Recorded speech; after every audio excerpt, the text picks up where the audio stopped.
विवाह बंधन रे बांधी हेले दुई भिन्नक्षम। भद्रक जिला तिहिडी ब्लॉक मंगालीपदा गाँव अजय मल्लिक झील सोनाली हाथ धरिले बासुदेवपुर ब्लॉक हतासिया गाँव निराकर मल्लिक पुओ तपन मल्लिक। दुहे जन्मरू मूक आ बधिर, ना कान को ठीक भाव शुभा जाए ना ठीक भाव कथा भी कहि पारंती।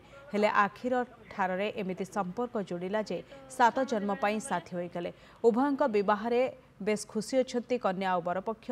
कन्या पिता निजर सामर्थ्य अनुसार बंधुबांधव समेत अतिथि मानक निमंत्रण करथिले। शताधिक अतिथि गहणरे नवदंपति विवाह उत्सव अनुष्ठित होइतिला। एने ग्रामवासी मध्य बेस खुशी।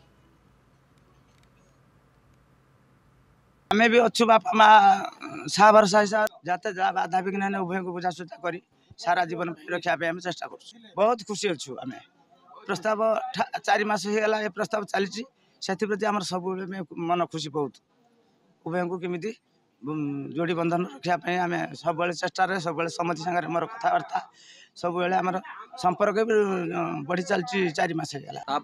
पात्रटी आम बहु खोजाखोजी करूँ जा अल्प विगत 4 मास मध्य हताशिया ग्रामर मुकबधिर पिलाटी आमको मिलला ताको से प्रस्तावटा आम ग्रहण करी बाहागर उभय परस्पर सहित मतामत नहीं करने धार्य कलु। गोटे मुकबधिर गोटे मुकबधिर बड़ पात्रटे खोजापी आउ खोजी खोजी बहुत समय भी लगिगला। आम चाहलु कि जे उच्च नीचर भेदभाव न रखिकी गोटे से टाइप छुआटे खोजुलु जहाँ आमको से टाइप छुआटे मिली।